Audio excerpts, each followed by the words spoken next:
세계 질서 분석실에 다시 오신 것을 환영합니다. 여러분, 지금 이란의 상황은 말 그대로 전쟁터와 같습니다. 사망자는 이미 2,000명을 넘어섰다는 말이 나오고 있습니다. 그리고 이것은 하메네이가 넘지 말아야 할 레드라인을 넘은 것입니다. 트럼프 대통령은 관련된 모든 전개를 보고받았습니다. 그래서 사망자 수가 너무 높아지자 트럼프는 즉각 군사 개입을 선언했습니다. 먼저 우리는 이란 시위 이후 실제 사망자 규모를 함께 검증해 보겠습니다. 브릭스 뉴스는 브릭스, 즉 러시아와 중국, 이란의 우호적인 블록에 속한 매체인이 거짓 보도를 하지는 않을 것입니다. 그들은 여기서 지난 48시간 동안 이란 전역에서 시위가 계속되는 가운데 최소 2,000명이 살해되었다고 말합니다. 이게 무슨 뜻일까요?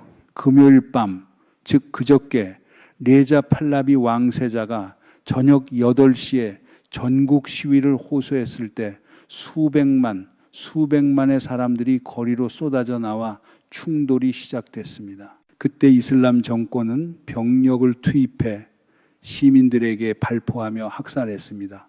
그날 정확한 숫자를 집계할 수 있는 사람은 아무도 없습니다.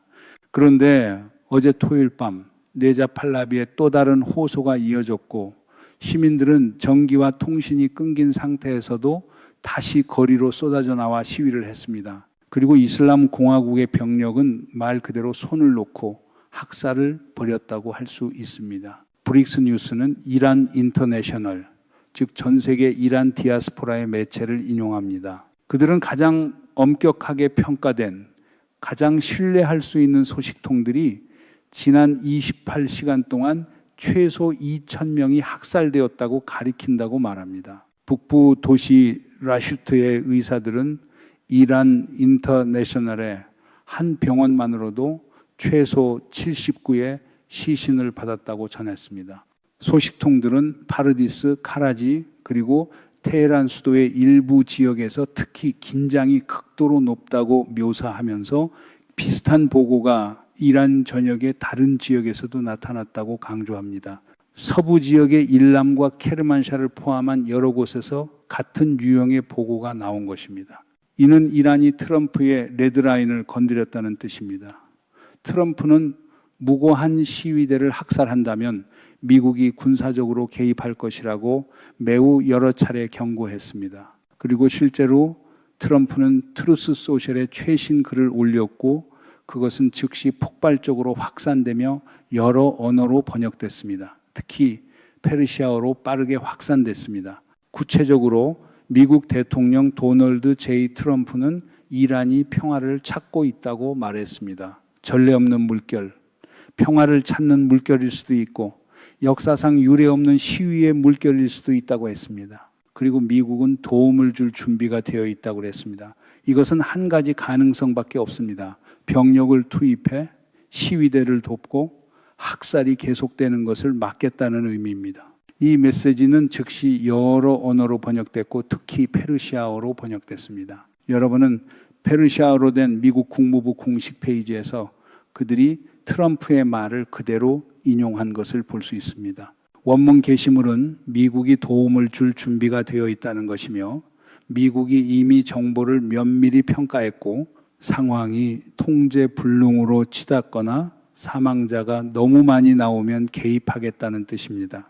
트럼프가 그것을 확인했고 그래서 페르시아어로도 번역된 것입니다. 그렇다면 지금 이 시점에서 미국이 이미 병력을 보냈을까요?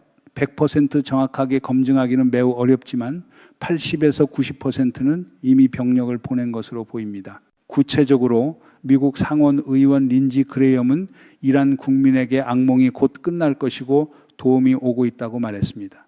이는 미국이 군을 움직이고 있다는 뜻입니다. 더 나아가 이 메시지가 트럼프 대통령에 의해 다시 공유되면서 여러분은 세 사람의 연속 게시물을 볼 수 있습니다. 첫째는 마코 루비오입니다.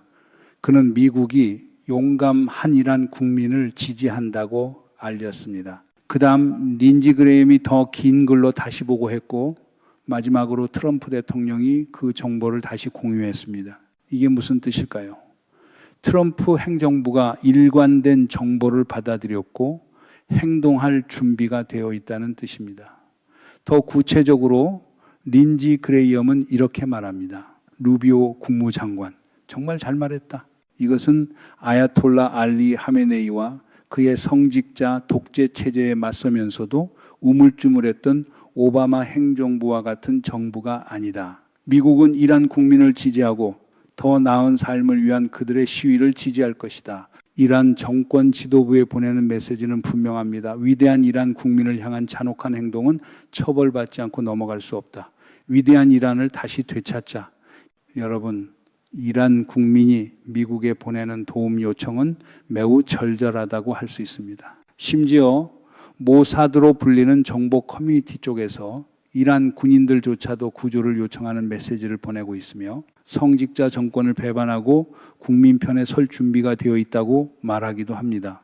이 메시지는 아직 확실하게 검증되진 않았지만 이런 내용입니다. 트럼프 대통령, 우리 국민과 이란군은 준비되어 있으며 당신이 와서 이란을 이 독재 정부로부터 해방시키고 당신이 늘 말하듯 위대한 이란을 다시 만들기를 기다리고 있다. 그렇다면 이런 상황에서 하메네이는 어떻게 반응할까요? 그는 자신의 공식 계정에서 신께서 모든 이란 국민의 마음에 승리를 가져오시길 바란다고 썼습니다. 그러나 이 메시지는 트위터에서 정정 표시가 붙었습니다. 지금 이란 국민에게 승리란 곧 그에게 죽음을 의미하고 즉 그를 끌어내리는 것을 의미하기 때문입니다. 이란 국민은 모두 거리로 내려오고 있습니다. 그런데 그는 무엇을 기도하고 있는 걸까요? 국민의 승리를 기도한다는 것은 곧 자기 자신의 죽음을 기도하는 것과도 같습니다. 사람들은 지금 독재자에게 죽음을, 독재 타도를 외치고 있습니다. 트위터의 정정 표시는 이 게시물이 극히 중요한 정보와 맥락을 누락하고 있다고 말합니다. 하메네이가 이런 글을 쓰는 동안 국내에서는 전기와 인터넷을 끊고 국민을 탄압하며 심지어 학살하고 있다는 것입니다. 그래서 그의 말은 국민의 뜻과 완전히 정반대입니다. 심지어 학살은 우리가 상상한 것보다 훨씬 심각합니다. 테헤란 수도와 서부 여러 도시 같은 격렬한 지역에서 상황을 목격한 의료진은 혁명 수비대가 시민을 향해 사격하는 방식을 봤다고 말합니다. 그들은 거리에서 모습을 드러내고 쏘는 것이 아닙니다. 그렇게 하면 시민들이 보고 도망칠 수 있기 때문입니다. 대신 그들은 저격수처럼 지붕 위에 숨어 있습니다. 주변에 배치해 시민을 거의 포위한 뒤 위에서 아래로 난사합니다. 한 의사는 나부라는 도시에서 이란 이슬람 정권의 보안 병력이 금요일에 빌라 지붕 위에서 시위대를 쐈다고 말했습니다. 그대로 옮기면 그들은 지붕과 테라스 위에서 쐈습니다. 시민이 보고 도망칠 수 있는 거리에는 나타나지 않았습니다. 이 의사는 이란 와이어에 보낸 메시지에서 그들이 길을 걷는 일반 시민까지 쐈다고 말합니다. 그는 길을 걷던 6명이 총에 맞았다고 강조했습니다. 심지어 고령 여성의 간호사도 집으로 돌아가는 길에 총에 맞았다고 합니다. 여러분, 트럼프 대통령은 제가 방금 전해드린 학살 사례를 포함해 모든 전개를 보고받았습니다. 그리고 트럼프가 구체적 상황을 보고받은 뒤 이란에 대한 군사 공격 옵션이 검토됐습니다. 뉴욕 타임스가 이 정보를 확인했습니다. 그렇다면 미국이 겨냥하는 목표는 무엇일까요? 군사 목표일까요? 아니면 테헤란 수도의 목표일까요? 트럼프 대통령은 자국민을 향해 학살을 자행한 이슬람 정권의 행동에 대한 대응을 검토하고 있습니다.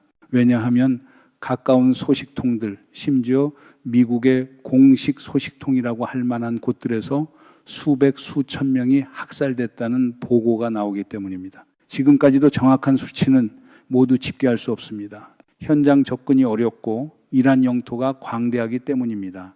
이 순간 전 세계 어디에 있든 이란 국민은 모두 매우 큰 관심과 불안을 안고 있습니다. 그리고 이란 공동체에서 가장 영향력 있는 목소리는 아마도 레자 팔라비 왕세자일 것입니다.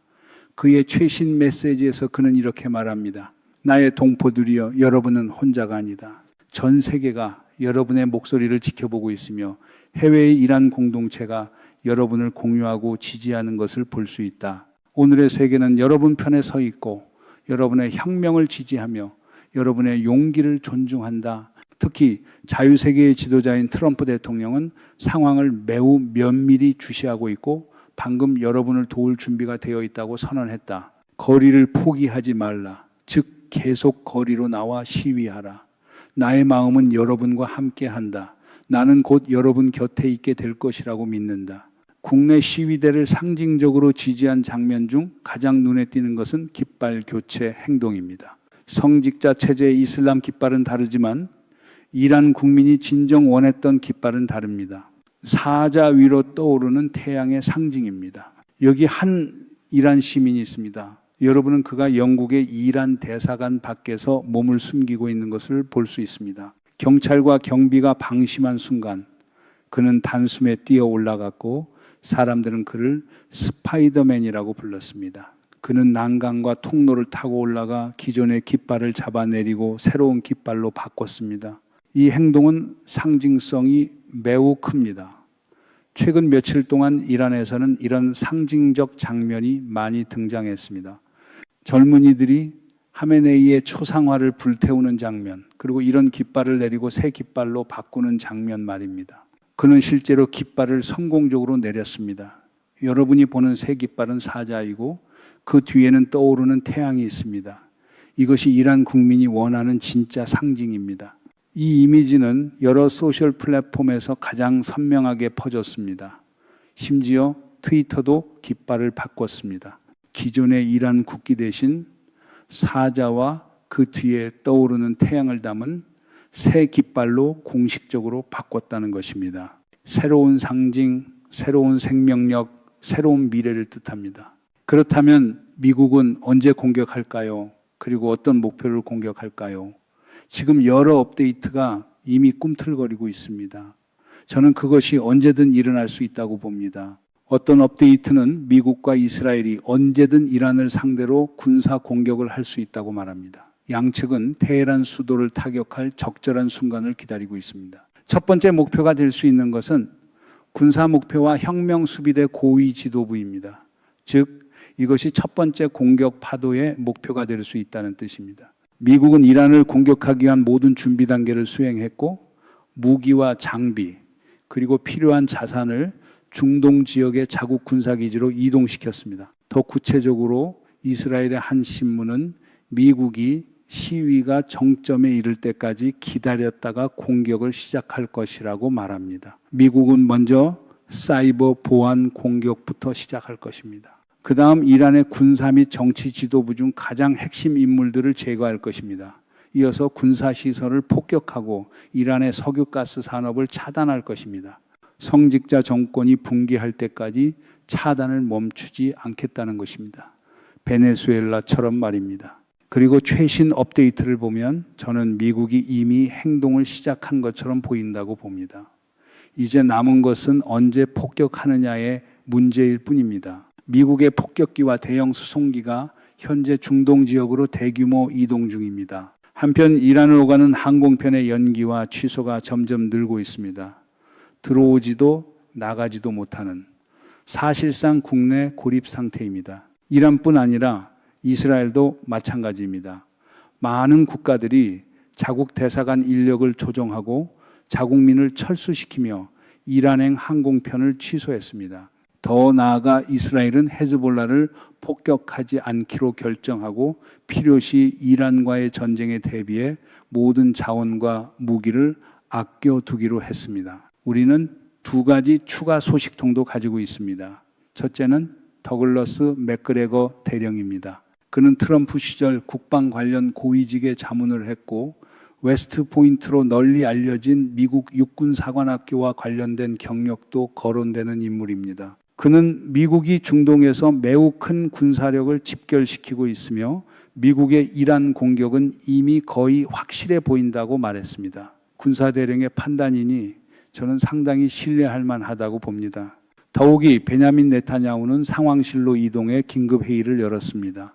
이런 행동은 매우 드뭅니다. 심지어 2025년 6월에 여리틀 전쟁에서도 몇 차례만 있었던 일입니다. 더 구체적으로 베냐민 네타냐후는 텔아비브에서 군사 지도부를 만나기 위해 상황실로 들어갔습니다. 이런 움직임은 전례가 없다고 할 수 있습니다. 동시에 이란 고위 인사들이 사망하거나 도주하기 시작했다는 보고도 나왔습니다. 모사드가 개입했을 수도 있고 시위대가 공격했을 수도 있습니다. 하지만 여러 정보는 고위 인사들이 차례로 무너지고 차례로 제거되고 있다고 말합니다. 첫 번째 업데이트는 이란 소식통들이 혁명수비대 미사일 부대 지휘관이 카난이라는 도시 지역에서 제거됐다고 보고한 것입니다.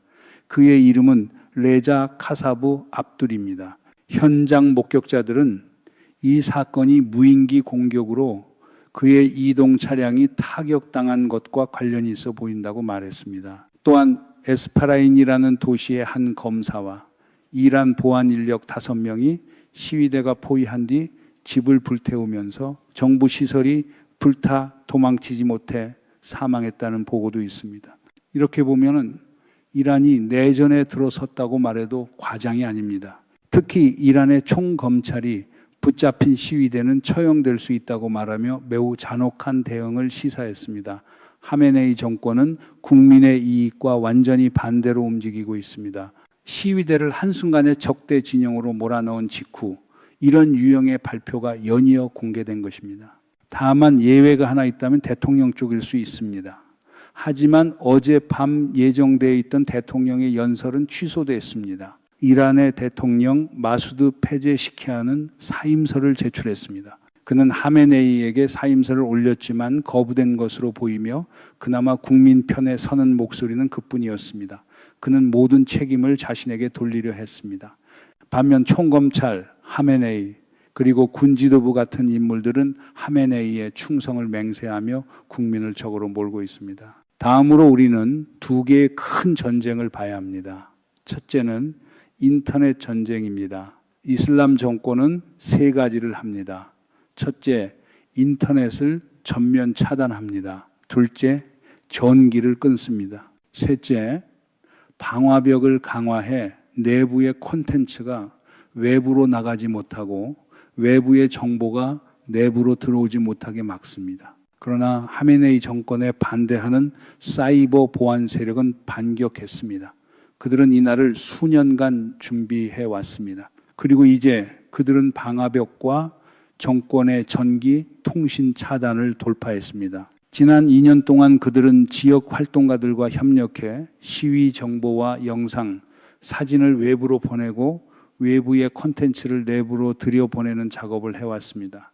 여러분은 어제까지는 매우 많은 장면이 외부로 전달된 것을 볼 수 있었지만 오늘은 줄었습니다. 그들이 전기와 통신을 끊고 학살을 진행했기 때문입니다. 그래서 외부로 전달되는 양은 10% 이하일 수도 있습니다. 이런 정예 그룹만이 외부로 전송할 수 있습니다. 성공적인 연결 비율은 90.71%, 즉 90%가 넘는 수준까지 올라가야 한다고 합니다. 다만 우리는 이것이 대중적으로 널리 퍼진 방식은 아니라는 점도 인정해야 합니다. 일반적인 휴대전화 인터넷이나 보통 인터넷은 누구나 연결할 수 있지만 이런 방식은 연결 가능 비율이 10에서 20% 정도일 뿐 많지 않습니다. 인터넷 차단을 돌파하는 행동과 동시에 이란 국민은 또 하나의 매우 고수급수를 씁니다. 정권을 배반하는 탈출로를 열어주는 방식입니다. 텔레그램에 3만 명의 이란인이 가입한 채널을 통해 탈출로가 열렸습니다. 이 탈출로는 어떤 이란 정치인이든 군 관료든 경제 관료든 적용됩니다. 정권을 버리고 탈출하고 싶다면 연락만 하면 됩니다. 복잡한 절차도 없고 많은 서류도 없이 밖으로 나갈 길을 열어주겠다는 것입니다. 이것은 정권에 대한 신뢰를 시험하는 가장 엄격한 순간입니다. 이런 수가 제대로 작동한다면 이슬람 정권 내부의 다수 관료들이 탈출을 모색하게 되고 정권에 대한 신뢰는 안에서부터 갉아먹힐 것입니다. 지금 누가 휴대전화를 들여다보는지, 누가 화면을 캡처하는지, 누가 불안해하는지 그런 사람들이 바로 흔들리고 있는 사람들입니다. 분석가들은 오래전부터 말해왔습니다. 구조가 무너지기 전에 신뢰가 먼저 붕괴한다는 것입니다. 보통 관료들은 체제가 무너지기 전에 먼저 도망칩니다. 먼저 돈을 밖으로 빼돌립니다. 우리는 최근 며칠 동안 외무장관급 인물, 종교 관련 고위직 인물 등 매우 많은 사람들이 비자를 신청해 해외로 나가려 한다는 정황을 봐왔습니다. 그들은 탈출로를 찾고 가능한 경로가 있으면 어떻게든 연결하려 합니다. 그래서 이런 수는 매우 높게 평가해야 합니다. 체제를 내부에서 흔들고 그것이 가장 치명적인 수가 될 수 있습니다. 여러분, 지금 모든 전개는 트럼프 대통령이 군사 개입을 할지 말지, 한다면 어떻게 할지에 집중되어 있습니다. 그리고 임계점에 도달하면 미국과 이스라엘은 움직일 것입니다. 이번에 미국과 이스라엘이 움직인다면 하메네이 성직자 정권을 끝내는 방향으로 갈 것이라고 믿습니다. 미국과 이스라엘은 오랫동안 이날을 기다려왔습니다. 그들은 러시아와 중국의 개입을 두려워하거나 주저할 가능성이 크지 않습니다. 지금의 러시아와 중국은 국제 정세에 개입할 만큼의 힘이 부족해졌다는 평가가 나오기 때문입니다. 이쯤에서 오늘의 프로그램은 여기서 마치겠습니다. 여러분의 댓글과 의견을 언제나 기다립니다. 안녕히 계시고 다음에 다시 뵙겠습니다.